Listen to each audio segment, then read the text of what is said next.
Welcome to the Healers Café, conversations on health and healing with Dr. Manon.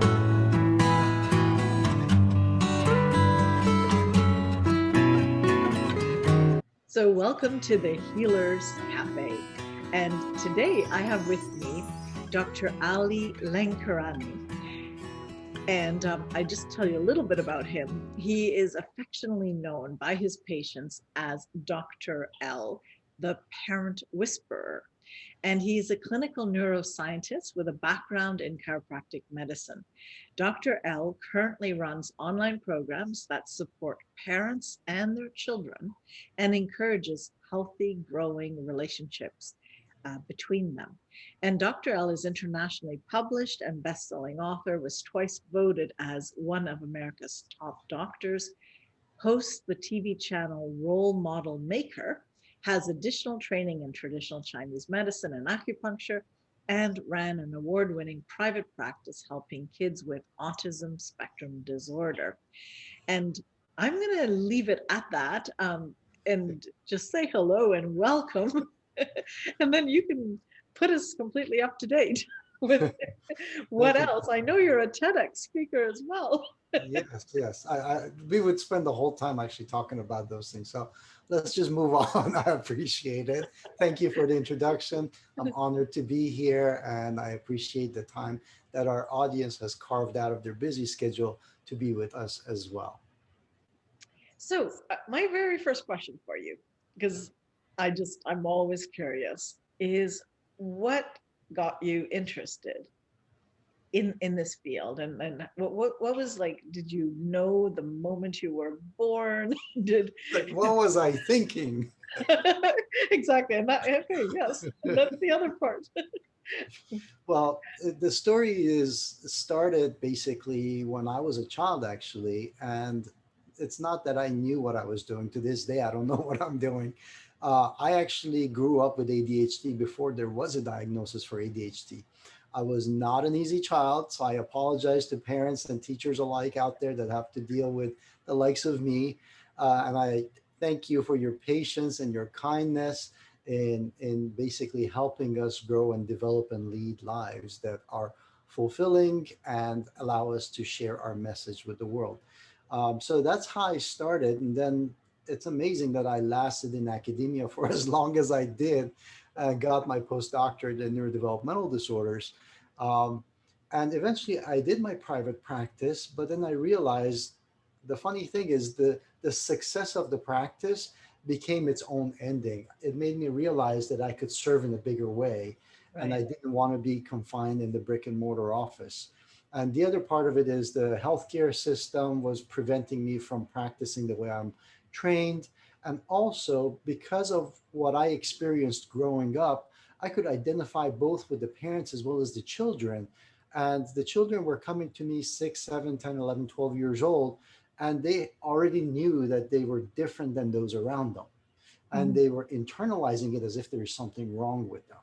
And of course, there's difficulty in dealing with children who have learning disabilities. And in that process, their parenting and the parent relationship is strained. The spousal relationship is strained as far as the approach to how to deal with the situation. Finances are strained. So I didn't want the families to go through what I went through, and I wanted to be more on the prevention side of things. So these are some of the things that prompted me to step away from private practice. And of course, everybody questioned my sanity. And I had an identity crisis that if I'm a physician, I'm not seeing patients, then what kind of a doctor am I? So that's basically where it started. But Mhm. moving forward, I had a wonderful sabbatical because my son was arriving. And for a couple of years, I helped pretty much raise him for those early 2 years. And then eventually I got back into the field and started working with young adults again. And Mhm. I really wanted to kind of really start on the prevention side of things. So I created this online space where I started working with new and expecting parents. And that kind of led me up to where I am today with my company, Role Model Maker, where we're trying to support all parents of children pre-teen years, basically, Mhm. lead by example, and have their children lead a happy, healthy, and thriving life, basically. Mm. But so tell me, so you mentioned the limitations in your practice. I mean, there's two components. One is that you actually have prevention and messages that you can reach much larger people than the one-on-one practice. But what other limitations did you find in practice? I mean, because we're at a time where many doctors are, questioning and considering what they really need to be doing, especially in the States, right? So, what were some of examples of limitations? Okay, that's a great question. The limitations in practice were number one related to, first of all, how I could practice, the scope of practice, what you're allowed to do, what you're allowed to say. You go to school, and after you get your diploma, you would think that you're qualified now to go and help people. And then comes the state and the local legislation, the federal legislation. So you go through those hoops, and then there's insurance, and you have to keep jumping through these hoops to kind of prove yourself that you're capable and qualified enough to help people. And it Mm. doesn't seem to ever end, because then after you get all of this, when you go to start working with patients, then you have to ask permission every step of the way. So, and then your approach also becomes affected as well, because depending on who you're working with, some people might allow you and recommend that you do certain therapies, and other ones might not recommend that. So it's kind of like trying to practice what you were trained to do without really having both of your hands available to you to be able to do that. So I got tired of having to prove myself. I got tired of knowing how to help people, but not being able to fully do that. And Right. then lastly, the other part of it is that we all know this as practitioners, there are many different sides to a person's life. It's not just the medical and the physical and the diagnosis. There is the social, there is the spiritual, there is the psychological, there is financial. Literally, all of these things come together to create this whole person. And it's difficult for a doctor who's been trained in just one area to address all these other components that they never had any training for. So, like when it comes to running the business, when it comes to dealing with the insurance, when it comes to the finances of the patients, when it comes to cultural stigmas that the patient has to live in. So, all of those things have to come in. The restrictions and the limitations as far as what their availability is because of responsibilities to family. So, the list kind of goes on and on. And I realized that the best way that I personally could serve was by seeing that light bulb go on in the patient's minds. Because once they understood the bigger picture of how their body works and how they could go ahead and empower themselves and make differences and changes in their lives, then they naturally and automatically would go and seek the right solutions for themselves instead of me having to drag them along and convince everybody else along the way. Oh, I so appreciate what you're saying. It's it very well lived as well. So, and by many doctors I've interviewed too. Um, I'm just to throw this in because it's actually happening right now in Canada. In Ontario, the medical doctors are being forced not to be able to do or refer any CAM therapies, which are complementary alternative Mhm. medicine. And as you know, doctors don't have, as part of their training, any knowledge in nutrition, usually about 11 hours on average from, everything. So some doctors are becoming well aware that that's important. So they've done their work on it, and now they can't go that route.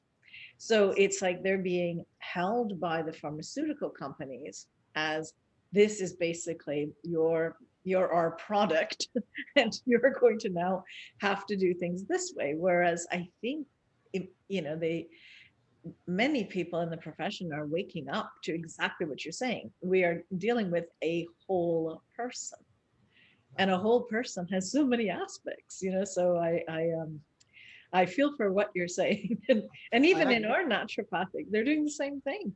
Right. You I know? actually had a conversation. I actually had uh, held a small conference at Kennedy Krieger Institute in Johns Hopkins, and that was one of the things that I was talking about. That when I see patients coming in and when they're getting desperate because we don't have all the solutions. One field never has all the solutions. Exactly. Yeah. One specialty doesn't have all the solutions. But if you don't know what other solutions are out there to offer it, these people who get desperate are willing to go out there and try anything.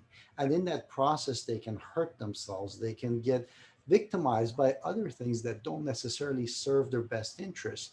Mhm. So, patient education is important, but also the education on the physician side becomes very important too, to know which options to offer. Yeah. Just simply what you were exposed to going to school is nowadays just not enough, basically. No, and you know, and as we have more and more people that are looking things up, and you know, Dr. Google, he's not always the best Yes. doctor, but it does cause another issue here because there's some information, and and even though we have massive censorship now, but it's not necessarily censoring the right things, you know. Like, and I don't believe in censorship anyways.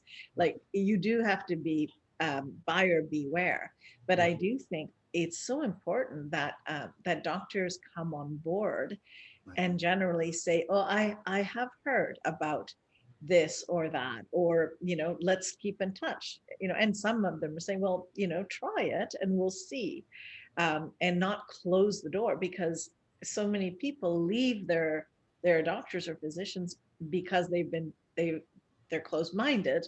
Right. And then, like you say, there's the risk of doing things that make absolutely no sense, you know. So yeah, Right. it's a real problem. Right. So now you've gotten yourself out of that Yes. that rat hole, or whatever you say in English. I don't know the expression. um, but now, so now you're able to work. So what's different? Like, what are you able to do, and So, what are you doing now? so now I stepped outside of the traditional healthcare field, Mhm. and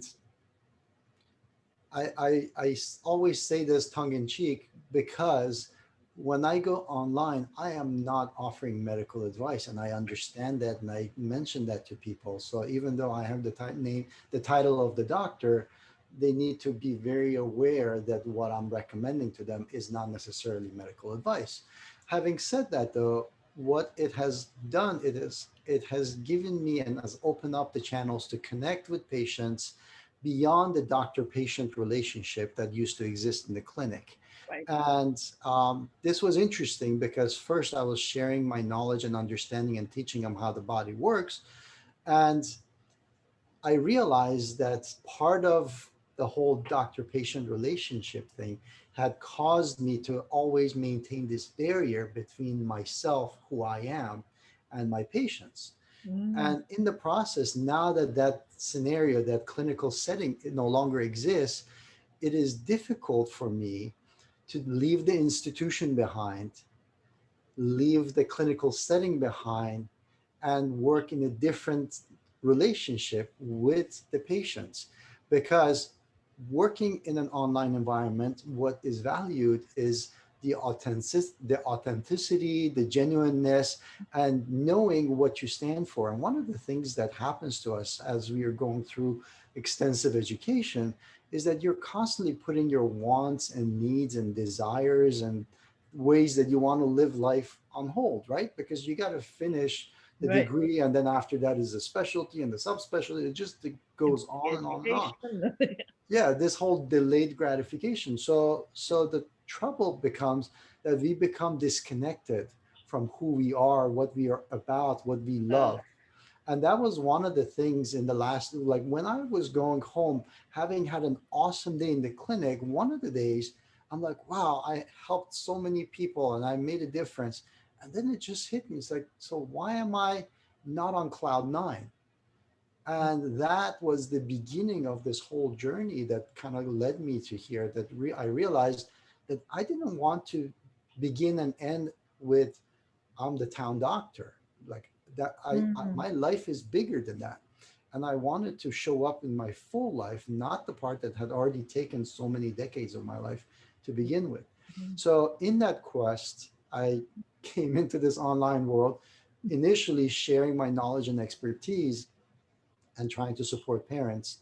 And as you know, I one of the things that has happened during the past few months is I came to the realization that yet again I need to hone in my focus and hone in my passions that much more, sharpen it so that I can get even more um, targeted as far as what I really want to do and how Mm. I want to leave my legacy. So in that process, I'm kind of stepping away from the parents and supporting the parents and more towards the children and ensuring that they are raised optimally, which is what I always wanted to do, but somehow the ADHD must keep kicking in or something, and I get sidetracked. Well, I mean, okay, but from a in a yeah, I appreciate that it's the children, but to reach the children, don't you have to go through the parents? Yes, and that was one of the big realizations in private practice was Okay. that, when the parents were bringing the kids in for solutions, many times part of the solution involved the parents, Yes, basically. and I was going to say there is usually a dynamic involved there.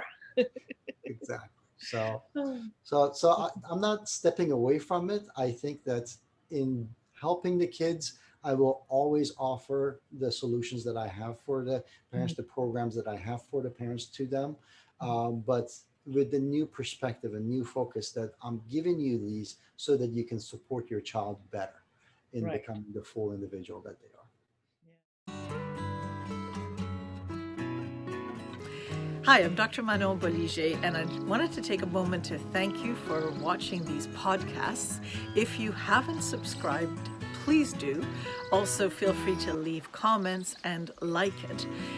This way, more people get to find out about this work and about other choices for health. So I think it's really important that we all share this information. I have a free gift to you. It's a 7-sequence email that has tips for every day, and it's a little insight about how to live your life when it comes to health. And it's very much built on how I managed to overcome stage 4 cancer and what it took. So I would love you to have this, and thank you once again for listening to these podcasts.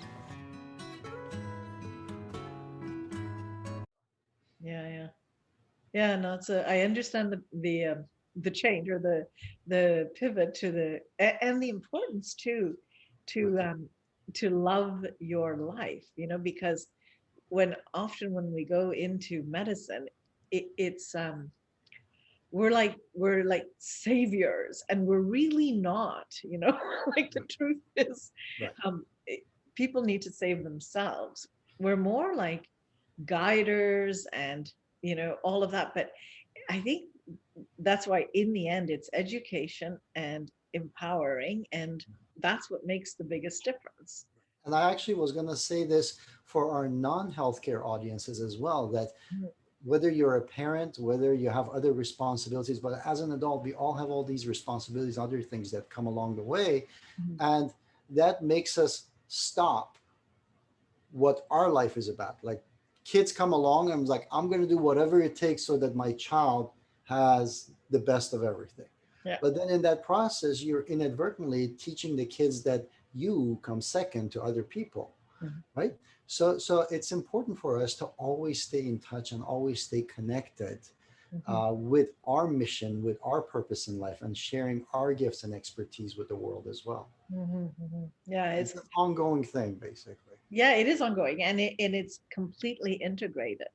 Right. But that is the idea, I'm assuming, behind the name role model, because we learn from role modeling without the discussion, just by observing. And if we're not living in integrity with the bigger truth, of what we're aligned with, our values, then how kids would only learn this discordant message, the same message that created us. Exactly. Yeah. Oh, amazing. So tell us, so what, so you're doing this now. Is there maybe some main points about, is ADHD the focus of what you're helping parents with, or not necessarily No, because I moved away from the whole putting people in boxes when it in comes to labels? diagnoses. Yeah. So I basically wanted to, and I don't even want to use the word prevention because that means you're focusing on getting away from something. Right. Whereas if you focus, and I use this, I think this is a biblical analogy that, you do not fight darkness with darkness. You just bring in the light and the darkness just simply disappears. Right. And I kind of really want to focus on that if you really strive on living to your fullest potential, then the problem simply dissipates. The challenges simply dissipate. It doesn't mean that you won't have challenges. It's just that you grow through them instead of having to overcome them or be beaten by it or have to correct course, things like that. That they actually become your learning points. And by the same token, successes also are not an end to themselves neither. So if I was to say anything about all of this stuff, if I was to have teaching points on all of this, is that a lot of times we are goal oriented, right? So let's set a 1 year goal, 3 months goal, or what's your goal? I'm going to get an A. What's your goal? I'm going to go and get this, make this much money, or I'm going to get this job. Instead of doing that, which becomes an end to itself, if you start from the bigger picture of what does your full life looks like. What is your life about? When you take your last breath, what is your life about? And building the legacy where every success and every failure goes towards adding meaning and adding depth to that legacy, that's what it's all about. So if you want your children to thrive, if you want your children to lead full, fulfilling, thriving lives, then show them what it looks like in practice. Instead of merely surviving, why not be healthy? Why not be successful? Why not show them that you're an influencer Mhm. and make them understand what it looks like? They say a picture is worth 1,000 words, Yeah. right? Well, collection of pictures is probably worth more than 1,000 pictures, right? I don't know how to say it, but Yeah. but leading by example becomes important, and understanding that, if you take that big picture endpoint in mind Mhm. and then step towards it and realize whatever you're going through today is part of that journey, that's what it's all about. Ultimately, every single one of us is valuable and essential to humanity and how we can make humanity better. I'm all about optimizing humanity's potential. I Mhm. think you were there when I was talking about it on TEDx, about the fact that if you can optimize human potential, you can optimize humanity's potential. But Correct. you can't skip a step in this process. Uh, so typically then, who are the children or the parents who bring you? What's the problem or what's the situation? Because we're still in a so-called problem-solving universe, Right. though I frankly have issues with that.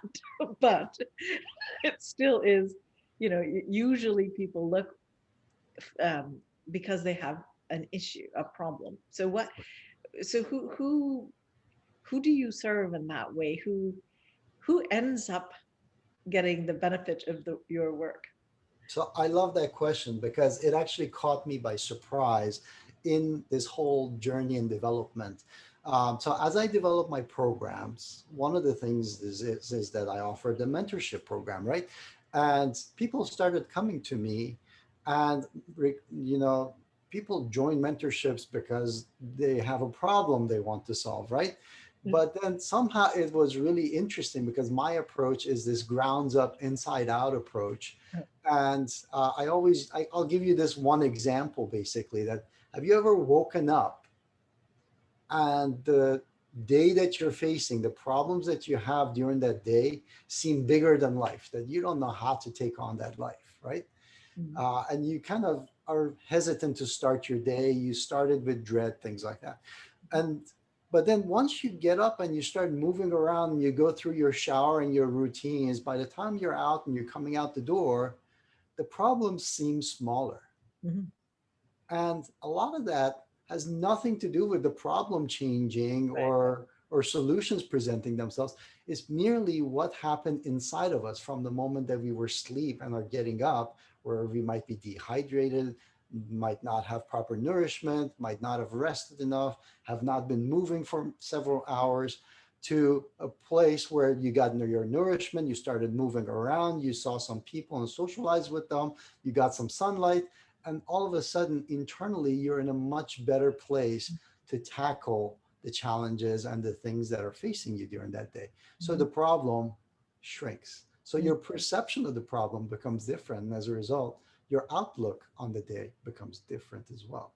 Mhm. So has nothing to do with the problem or what the Right. problem was. Right? So my I guess my point on this is that if you go ahead and look at the basics of sustaining and making sure that your health and the tools that you have in your body are addressed, Mhm. then you are the most capable of handling anything that comes your way. Mhm. Mhm. So if you go ahead and make sure that your biological, psychological, social, spiritual needs and development is optimized, Yeah. that's as good as it can get. I mean, if a truck is coming at you, I don't care how strong you are. I mean, but the reality of it is that the stronger you are, the more likely it is you're going to survive it. And the weaker you are, the less likely you're going to survive it. Mhm. But you do not go to the gym and work out because someday a truck is going to come and run you over, Yeah. right? Yeah. Yeah. I mean, I completely agree with how you're positioning this, or so, but still, how do people, like, how do they connect with you? Like, I can understand how you transform their perspective Right, of their problem, right. but basically, they still think, oh, there's a relationship problem with my kids, or my kids don't listen to me, or like, or my child is having problems at school. Like, how do they find out about Mm. you? Oh, I see. So usually when I speak on stages, for instance, one of the things is I talk about health. Hmm. So usually people have health concerns, nutrition concerns, Right. fitness concerns, neurologic concerns, productivity concerns. So that's one part.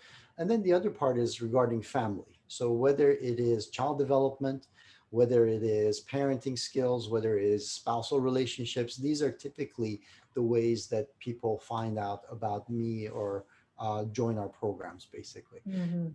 And then through that, the fundamental thing, which I always talk about with my own children, which are now 6 and 10, is that if you can control what goes into your mouth or what comes out of your mouth, you're ahead of most of the people on this planet. And to me, that is the essence of being able to control your life and manifest what you want out of life. Hmm. Okay, that makes. I was just trying to think, because this is my ideal world, is that people would, like, it's interesting you call it a mentorship, which is, so people can join to be in a community. Is that how it works? Or Yes. So we have a mastermind group where uh-huh. people come and collaborate and we train and work together and have the benefits of collaboration in a community. So it's not just two points of view, the person who joined the program and me, but actually a more comprehensive, Yeah. different points of view. And then there is the mentorship, which is more one-on-one, in which case, basically, I usually serve as the conduit to help people kind of go through all the noise and the Google and all the different opinions Right. out there and Mhm. find out what is the best approach for them Right. in their own lives. So it is not teaching, because my job is not to be wiser and have all the answers. My Mhm. job is to facilitate your ability to be able to solve your own problems. So long term, you can Yeah. do that without me, basically. Yeah, exactly. Yeah. Oh, well, we're very aligned. Which, it's always so exciting to hear Yeah. yeah, And how that was you're that was my hallmark in private practice as well. Like if yeah, I can go ahead and teach you about your body, you don't yeah, have to keep relapsing and coming back every six exactly. months, whatever. Exactly. And Yeah, because every relapse, you have more problems to deal with because now you also have 6 months that got wasted too, and you exactly. have to build back Yeah. that back up as well. Yeah. And the other thing too is, not there's so many different ways to so-called deal with a problem. I Right, mean, there are many other options, right, that right, can right. accelerate the healing journey and all of that. And Exactly. and I think it's like facilitating, also allowing people to choose and learn how to choose the different options out there, Right, but they need to be focused on what is it they actually want, and these are all parts missing right. in medicine, and the hands are tied too, typically, in being able to work in a collaborative, more integrative way, which is so essential. Right, exactly. Yeah. So I know this from what you wrote, but you're going to be doing a summit. Would you like to speak a little bit about this summit? Sure. Yeah. Our summit is called Health, Wealth, and Wisdom, Mm. the Parents Edition. So our focus again is on the family. So when we're talking about it, it's things that apply to the parents' lives, or many times the children, or the parents' many times. Sometimes that gets forgotten, but the sandwich generation a lot of times can end up being squished from both sides, and they have responsibilities towards both. And we want to make sure that we support them as the heroes, as the role models, so that they can go ahead and support these other people that are loved and they're in their lives as well, without forgetting themselves. So Right. Health, Wealth, and Wisdom Summit is actually a global event. We have people, speakers, and experts that come from 17 different time zones. Mm. And we have hundreds of people usually there. And many of the talks and the topics that are discussed can be life changing. I once had a lady say, I was always on the fence about becoming a parent, and I had no idea there was so much support for parents out there. And now I'm actually rethinking about starting a family Mm. just because of the summit. So I felt very Wow. fulfilled when I heard that. That's wonderful. Yeah, because it's true. You don't get born with a manual. That's Exactly, And it's exactly. maybe a good thing in that part, Yes, no, because it would need to be rewritten and individualized anyways. yes, exactly. Okay. So basically, that's what I would invite you guys to, and Well, it's a we'll put the 2 day. link for Yeah, sure yeah. underneath it. It's So a 2 day event, yeah. and we would love to have you there. And there's prizes, there's gifts, there's all kinds of things that you can take home with you as well. Okay, wonderful. All right. So well, that concludes our time together. Any last parting thought or word? I'm biased, so I always start with the brain, top down, inside out. So I say to optimize humanity's potential, you can start by optimizing your brain. So optimize your brain, and you can optimize humanity's potential. Okay, I want you to just say one more word about that. When you say brain and optimize your brain, specifically, what are you meaning? So optimizing your brain, the way I look at it is, if you want to show up in life as your full self, then you need to have control over your life. And in order to have control over your life, the most fundamental foundational piece is having control over your own body.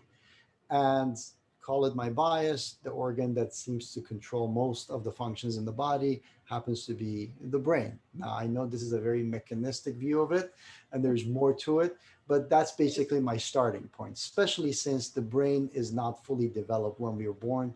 There's huge, tremendous potential and opportunity that is being lost Yeah, when we are not optimizing our children's brains and yeah, ultimately their life potential. So that's what I'm passionate about. yeah. And this is a holistic perspective from including nutrition Yes, as well, yes. obviously. Yeah. For me, if before you ask your body to support you, you have to make sure you are supporting the body itself. Okay. Wonderful. Well, it was lovely to have you, and thank you so much for being here. My pleasure. My pleasure. It was wonderful. Thank you guys for being with us. And I really appreciate you, Dr. Manon. You're the best. Keep doing what you're doing. Likewise.